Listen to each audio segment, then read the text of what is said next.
Hoje é dia 21, sabadão. E esse é o nosso primeiro editorial do dia. Então, bora tomar um café com política aqui.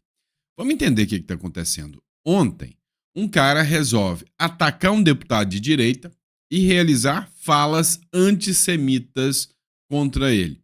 Resultado: Chilindró. Foi preso, foi parar atrás das grades. Esse assunto do antissemitismo está crescendo demais. E aí, a esquerda se põe contra Israel, a direita se põe a favor de Israel. Ontem aconteceu um evento bonito, anteontem, onde o Tarcísio de Freitas, na Marcha para Jesus, usava a bandeira de Israel. O Márcio França, que está mirando o governo do Estado, veio fazer o caminho contrário. Disse que o Tarcísio humilhou os libaneses, sírios e árabes ao vestir uma bandeira de Israel. Eu, particularmente, não concordo. E vocês? Qual o posicionamento de vocês sobre isso? Ainda acerca dessa questão do antissemitismo, teve uma briga, né, uma treta entre o Fernando Holliday e estudantes da Universidade Federal. Pois é. Ele prestou esclarecimento sobre a fala dele, explicando, né, literalmente, o porquê ele foi nas universidades. Aí você me diz se você concorda ou não. O ministro Alexandre de Moraes também fez um pronunciamento. O juiz de Uberlândia, que mandou soltar o cara do relógio, agora vai ser investigado. O ministro Alexandre de Moraes disse que ele não tem competência para tomar decisões sobre o 8 de janeiro. E por causa disso, ele passa a ser investigado. Só que a assessoria de imprensa, que é a Globo, né, disse que há uma suspeita de mobilização das redes sociais bolsonaristas na decisão do juiz para soltar o preso do relógio. Né? Então, assim, cada dia que passa, eles acham mais uma trama, né? Mais uma, vamos dizer assim, teoria da conspiração. Mas o assunto deu muita discussão. Inclusive, o Adrilles Jorge, que é vereador hoje em São Paulo, ele fez uma análise bem interessante sobre esse provável infiltrado. Outro assunto que nós vamos discutir é a OAB, que resolveu se levantar contra o Supremo Tribunal Federal. Antes tarde do que nunca, mas a gente vai analisar um vídeo do Deltan Dallagnol. Também, né, críticas ao Supremo Tribunal Federal, o Partido Novo fez a publicação de um trecho de um podcast onde ele fala como está a situação, né, do Supremo Tribunal Federal. E aí, vamos falar sobre um grande escândalo que chega tanto na Câmara dos Deputados, através da CPMI, mas chega também no STF e está na mão do Dias Toffoli. Pois é, corruptos na mão do Dias Toffoli. Qual é a sua aposta? Vão ser condenados? Vão ser provas anuladas e vai sair todo mundo livre, leve e solto? Qual o seu posicionamento? Coloca no comentário que eu quero saber. E bora de matéria, né? Então não esqueça de inscrever-se no canal, curtir, compartilhar, isso é muito importante, tá? Isso ajuda muito o canal. E também, né, se você puder se inscrever aí, não esqueça, a gente está tentando bater nossa meta aí, alcançar 2 milhões de seguidores, mostrar que nós, né, pessoas que acreditam num Brasil melhor, ainda estamos aqui, tá bom? E é isso. E fica aqui o recado, ó, para quem busca aí um ambiente mais favorável economicamente para investimentos, o Uruguai é uma ótima pedida. Liga aqui ou manda uma mensagem e agenda a sua consulta, tá? Valor de R$ 100 a consulta, você agenda a consulta para saber um pouco mais sobre migração para o Uruguai. Bora de matéria. É o seguinte, pessoal. Homem é preso nos Estados Unidos sobre acusação de ameaçar deputado federal republicano. Pois é, a polícia de Hawk River, né, em Ohio, prendeu Feras Randam, de 36 anos, suspeito de agredir o deputado republicano Max Miller, ameaçar a sua família e gritar insultos antissemitas e agitar uma bandeira palestina antes de fugir. Pois é, um modus operandi, né, dessa turma. Segundo as autoridades, o ataque ocorreu enquanto Miller viajava com a família pela rodovia interestadual 90. Adams se entregou voluntariamente e foi indiciado por por ameaça agravada e intimidação étnica. Ele nega as acusações. Foi fixada uma fiança no valor de $500 mil. É, meu irmão, não foi brincadeira não, $500 mil de fiança. O advogado de defesa afirmou que Adam é médico sem antecedentes e que as acusações seriam difamatórias. O episódio se insere num contexto mais amplo de aumento da violência política nos Estados Unidos. Matéria da Infomoney aí. Pessoal, o aumento do antissemitismo não é uma coisa que está acontecendo só aqui no Brasil. Não. A esquerda está pondo as garrinhas de fora. Mas eu quis usar essa questão aqui do deputado para mostrar para vocês que realmente, né, é muito mais grave do que a gente possa imaginar. O Fernando Holliday gravou um vídeo, né, ele teve uma polêmica numa universidade pública brasileira. Assiste o trecho desse vídeo aqui, onde ele fala o porquê que ele chegou quase a vias de fato com estudantes de uma universidade da USP, né, na USP, quando foi enfrentar apoiadores do Hamas lá. Dá uma olhada. Uma pessoa bem intencionada ou outra que me acompanha há mais tempo poderia se perguntar: pra que isso aqui? É público ou não é essa porra? É público ou não é? Fala! Para quem não entendeu o contexto, nós chegamos na USP, ali na FEFELESH, uma das faculdades de humanas da USP, só com uma bandeira de Israel, sem falar nada. E fomos atacados por uma horda de estudantes que rasgaram a bandeira, tentaram tacar fogo e tentaram, obviamente, nos agredir. O que me fez, como vocês podem perceber, perder a paciência e até peço desculpa pelos palavrões. Mas a questão é, pra que fazer isso? Por que gravar um vídeo desse? É por like? Não, gente. O antissemitismo, o preconceito contra judeus, está crescendo em todas as universidades, não só do Brasil, mas do mundo. E a última vez que o antissemitismo cresceu assim, silenciosamente, sem ninguém alertar, acabou no nazismo. Milhões de judeus acabaram mortos no Holocausto e sendo vítimas do ódio na sua versão mais crua, na sua versão mais repugnante. Essas pessoas que vocês estão vendo aqui apoiam grupos terroristas como o Hamas. A última vez que o terrorismo foi levado como coisa de gente doida acabou no dia 11 de setembro. Expor a hipocrisia e o horror que eles defendem é uma questão de sobrevivência da liberdade e da democracia. Se você não acredita, olha só essas mensagens que eu recebi aqui logo depois de postar esse vídeo lá. Oi, Fernando, eu sou estudante da FEFELESH. Estou aqui para agradecer ao que você e o Pavanato fizeram. O antissemitismo está impregnado naquele lugar e ninguém faz nada a respeito. Quem contesta não tem segurança para fazer nada naquele meio. Tem mais ainda. Outra mensagem que eu recebi aqui também. Desde que eu entrei, pude ver várias coisas que não deveriam estar no ambiente de uma faculdade pública. O antissemitismo está impregnado naquele lugar. Eles picham os banheiros pedindo morte para quem apoia a existência de Israel e mensagens de apoio ao Hamas. Achou pouco? Continua. Eles zombam com gosto da fé cristã. Desprezam tanto os católicos quanto evangélicos como se fossem pessoas menos inteligentes do que eles. Achou pouco? Tem mais aqui. Meus pais morrem de preocupação de eu emitir a minha opinião e ser agredido ou coisa pior naquele lugar. O que não deveria ser numa faculdade pública. Não é o ambiente para todos? Para cristãos, judeus e pessoas de direita também? Ou é uma faculdade só para quem é comunista? A realidade das universidades públicas no Brasil está um caos. E nós não podemos ter medo de enfrentar. Não podemos respeitar e não podemos tolerar quem quer simplesmente nos eliminar. E vocês aí, comunistas das universidades, estão mandando ameaça, dizendo que vão me encontrar na rua, o escambau, pois que venham. Eu não tenho medo de vocês. E se encostarem em mim, eu já tô avisando. Vai dar merda. Não é ameaça, é aviso. Cara, esse cara me representa demais. Parabéns pro Fernando Holliday. E aí, olha só como é bonito, né? Essa turma do Paz e Amor querem, né, por discordar, agredir e ameaçar um negro gay. Deu para perceber o nível do amor desses caras? Fernando Holliday, parabéns, você me representa e muito. Parabéns pela sua postura. Agora, se tiver algum deputado, algum senador, alguém que está me assistindo, vem cá.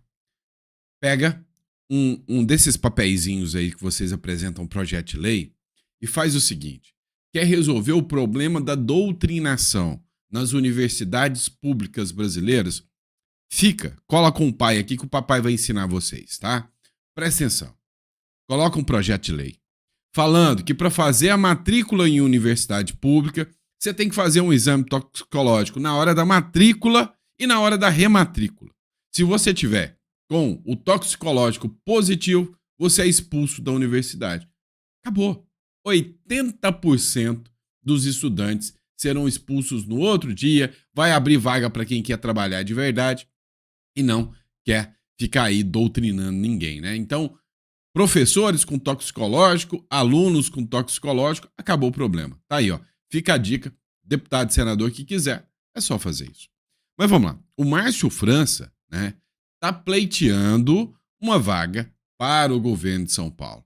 E aí ele criticou o Tarcísio porque o Tarcísio apareceu com a bandeira de Israel. Pois é, o Márcio França não vai criticar de forma alguma qualquer um ou outro que apareça com bandeira da Palestina. Ou, pior, os grupos de esquerda que hoje ele faz parte, que aparecem, né, com bandeira do Hamas. Sim, tem muitos grupos de esquerda radical que aparecem com bandeira do Hamas. Ele não vai criticar também. E muito menos o Lula, né, com um lencinho em 2024, escrito Jerusalém é nossa. Lembra disso, Márcio França? Dá tempo de criticar ainda, tá? Se quiser, só fazer o vídeo aí que eu coloco aqui no canal, igual eu tô colocando o seu. O estado de São Paulo sempre acolheu todos os imigrantes.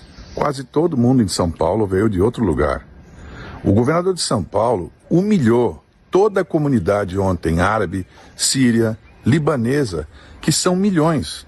O estado de São Paulo é onde mais tem libaneses de todo mundo. Mais de 10 milhões de pessoas em São Paulo têm origem libanesa, sírias e árabes.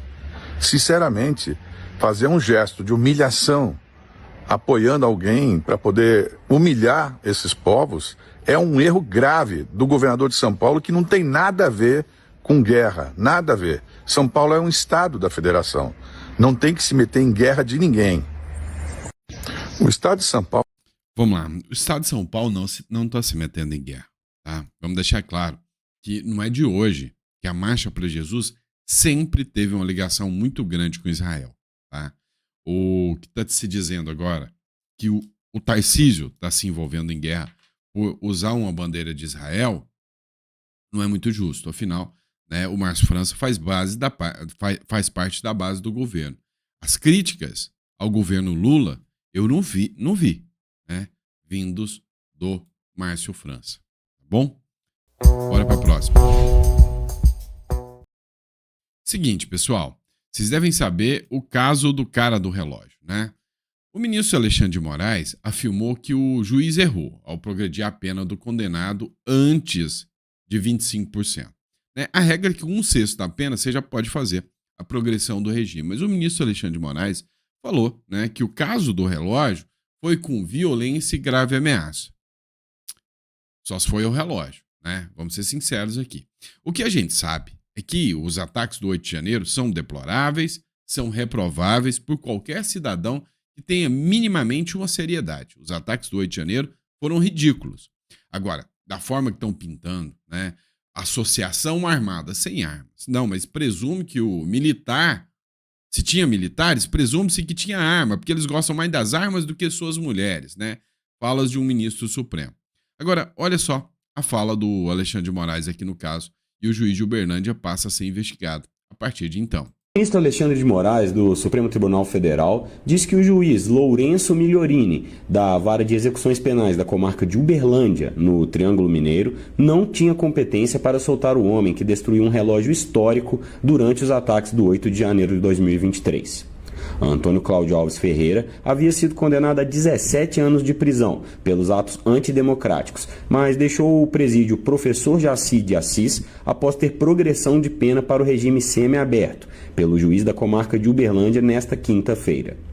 No mesmo dia, Moraes novamente determinou a prisão do homem e abriu uma investigação contra Migliorini.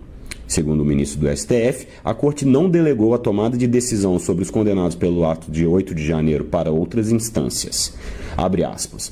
O juiz Lourenço Migliorini proferiu decisão fora do âmbito de sua competência, não havendo qualquer decisão desta Suprema Corte que tenha lhe atribuído a competência para qualquer medida, a não ser a mera emissão do atestado de pena. Fecha aspas. Moraes ainda destacou que o juiz errou ao considerar o percentual de cumprimento da pena de 16% para fazer a progressão ao regime semiaberto, uma vez que Antônio Ferreira foi condenado por crimes cometidos com violência e grave ameaça. Nesse caso, a transferência para o semiaberto só pode ser determinada quando o condenado tiver cumprido ao menos 25% da pena. O Estado de Minas procurou o Tribunal de Justiça de Minas Gerais para uma manifestação sobre a conduta do juiz. Assim que houver uma resposta, a matéria será atualizada. Pois Pois é, pessoal. E agora o juiz entra na mira, né?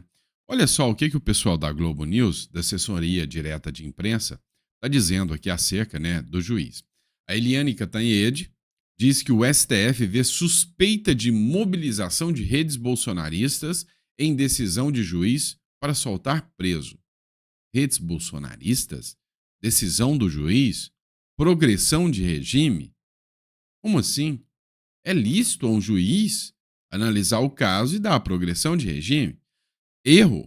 Ah, a gente está vendo muito erro no judiciário. Se o juiz errou, eu não sei. Na minha visão, o juiz não errou, não. E também, não estaria descrito que a decisão fosse só do Supremo Tribunal Federal. Pelo contrário, acho que esses processos estarem no Supremo Tribunal Federal são uma aberração, são uma violação à competência. Olha o que falou a Eliane Cantanhede. O ministro Alexandre de Moraes, o famoso Xandão, não brinca em serviço e ele costuma ser bastante, vamos dizer assim, duro nas decisões.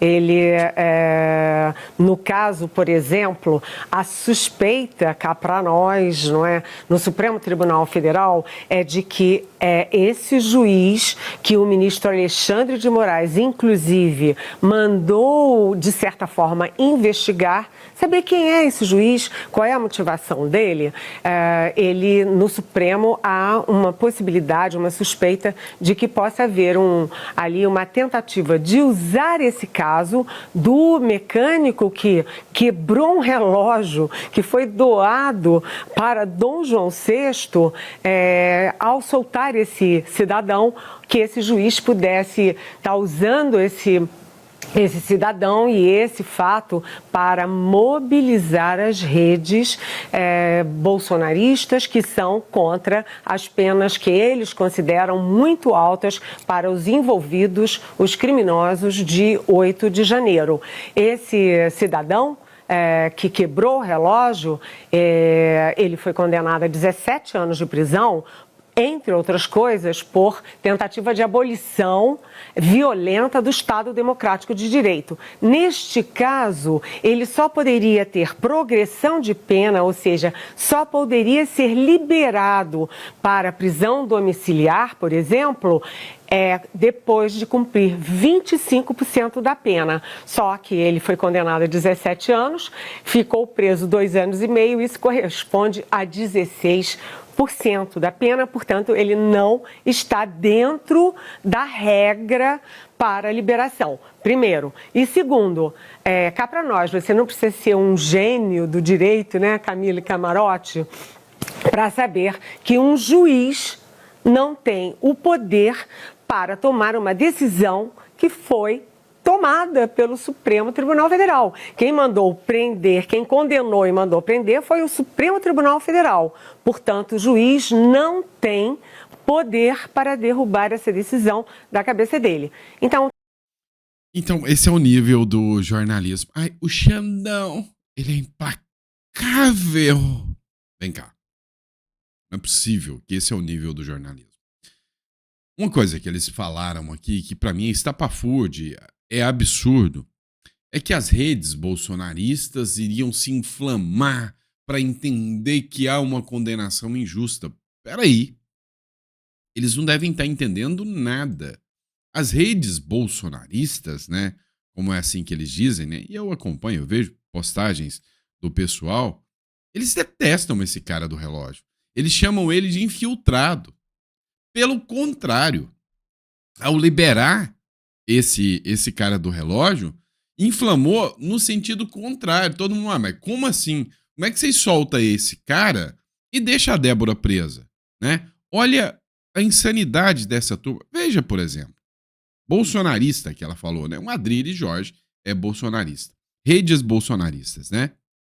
Olha só o que disse o Adrilles Jorge. Só para você ver o quanto, né, eles não têm conexão nenhuma com a realidade. Homem que quebrou o relógio no 8 de janeiro e determinou a investigação do juiz que o soltou. O ministro disse que o magistrado contrariou lei. O condenado foi para o semiaberto sem tornozeleira eletrônica. Vocês viram exatamente do sujeito, aquele que quebrou o relógio, foi capa do Fantástico, foi filmado cima e embaixo na Globo, naquele fatídico 8 de janeiro, foi solto e foi novamente preso pelo Alexandre de Moraes. É estranho que um suposto infiltrado estava com a camiseta do Bolsonaro, levantou suspeitas de que eventualmente estava promovendo um quebra-quebra de maneira organizada, exatamente para demonizar mais ainda os conservadores que ali estavam invadindo a Praça dos Três Poderes, né? E aí o que acontece?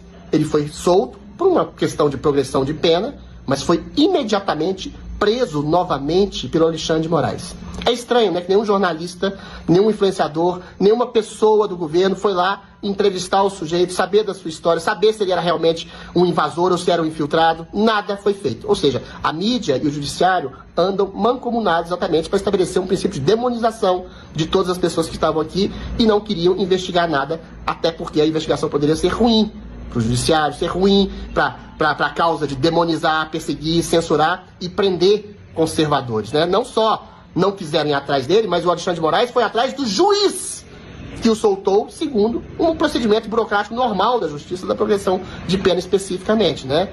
Ou seja, o Alexandre de Moraes não persegue só apenas conservadores, não persegue apenas afiliados políticos ao bolsonarismo, ele persegue até quaisquer advogado ou juiz ou peça que seja instrumentalizada por uma verdadeira justiça, que se coloque como óbice, como obstáculo à sua narrativa falaciosa de que tenha havido um golpe orquestrado contra o Estado Democrático de Direito, né? Ou seja, você tem um infiltrado que pode abrir a boca, que pode falar coisas que não agradariam o judiciário, que voltou para a cadeia. Uma coisa que me impressiona é que nunca foi dado uma entrevista desse cara do relógio, da tal da Ana Carolina, sei lá, uma menina esquisitinha que ficava aí gritando aí, né? Nunca vi uma entrevista deles, né? Não deram entrevista, incomunicáveis. Ninguém, até o Marcinho, o VP da entrevista, Fernandinho Beiramar deu entrevista, todo mundo dá entrevista, até o Lula, quando estava preso, dá entrevista, mas esses incomunicáveis, não se pode ouvi-los, né? Olha, uma coisa é certa, quebrou o relógio. A Débora pichou com batom, né? Ou seja, dano ao patrimônio da Débora foi infinitamente menor.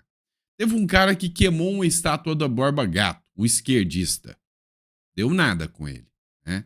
Teve um monte de gente aí que vai fazer protestos e depreda patrimônio público, privado, e fica por isso mesmo, né?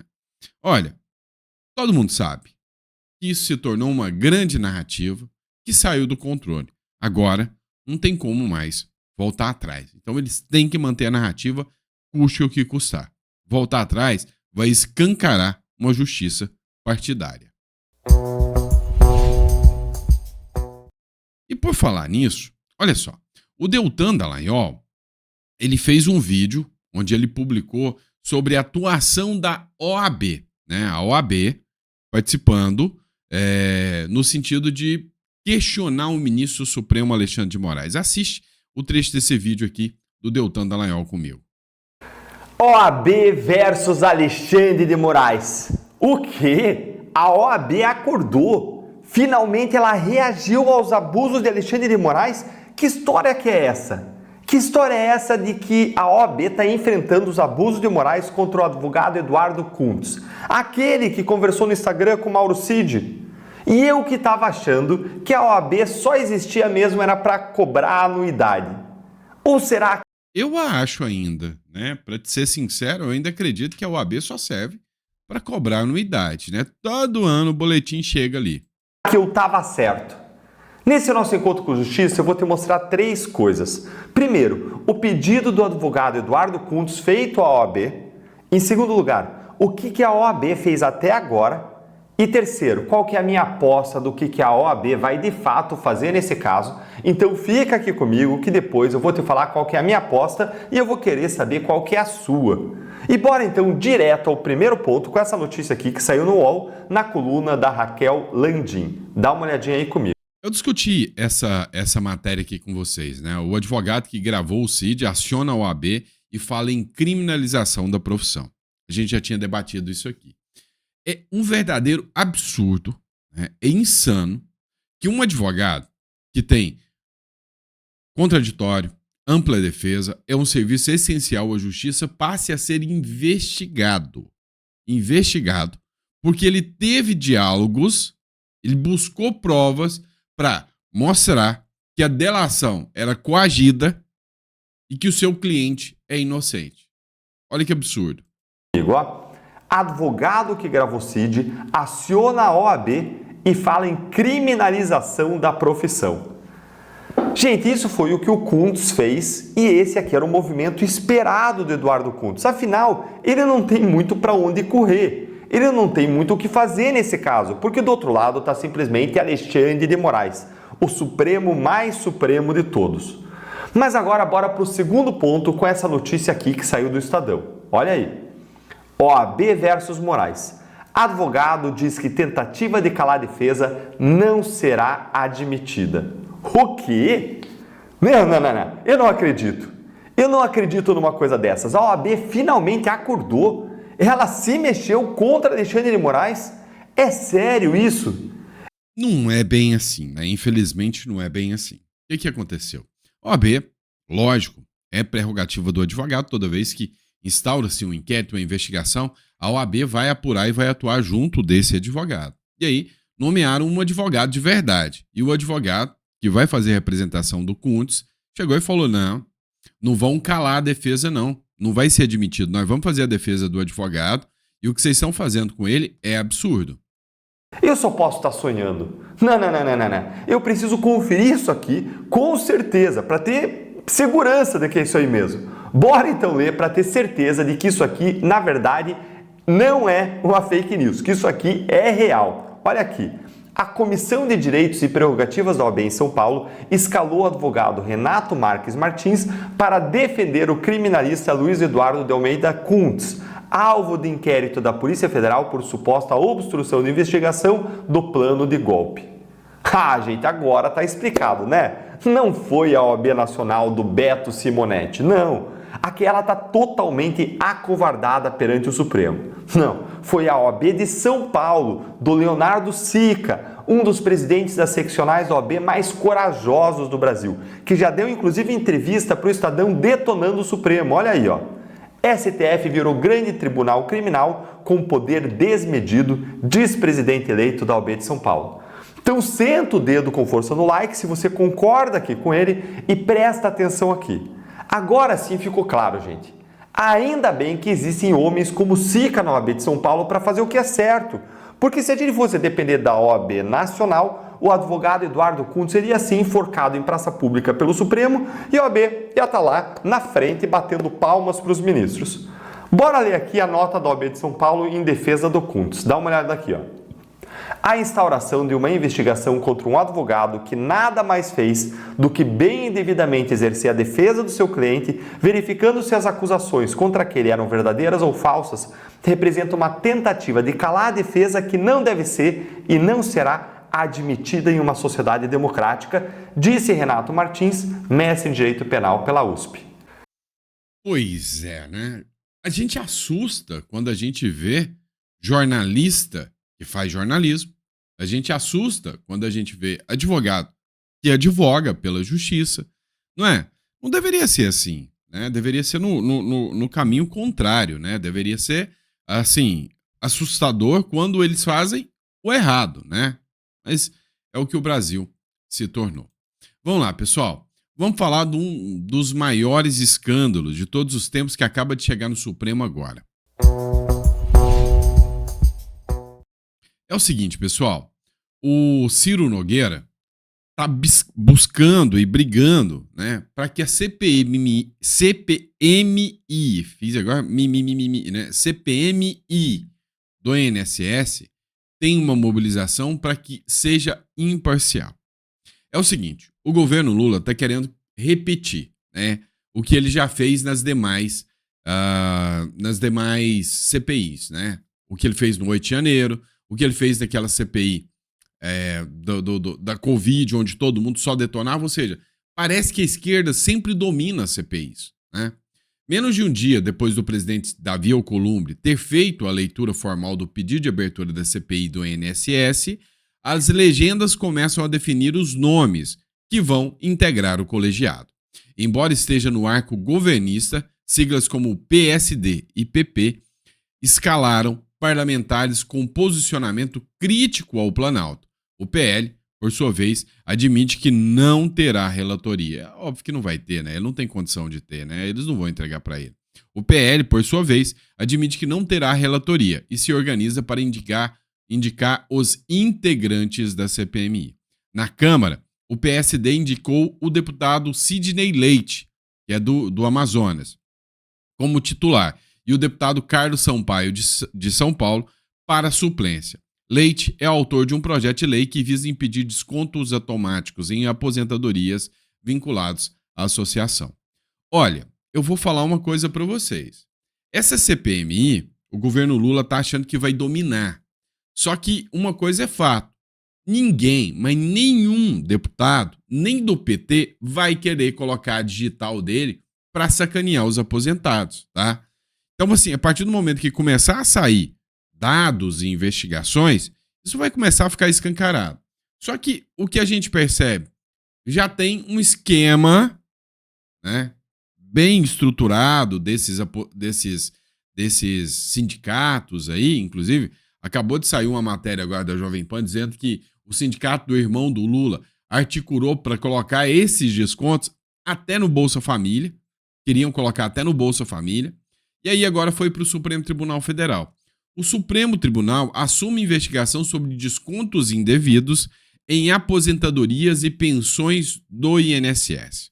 STF assume investigações, né? O que aconteceu? Tem deputado e senador envolvido. E foi para a mão do Supremo Tribunal Federal. Ninguém sabe quem está envolvido ainda. O que vai acontecer? Na mão do Dias Toffoli. Caiu na mão do Toffoli. INSS, Toffoli vai julgar a suspensão de inquérito após menção a político.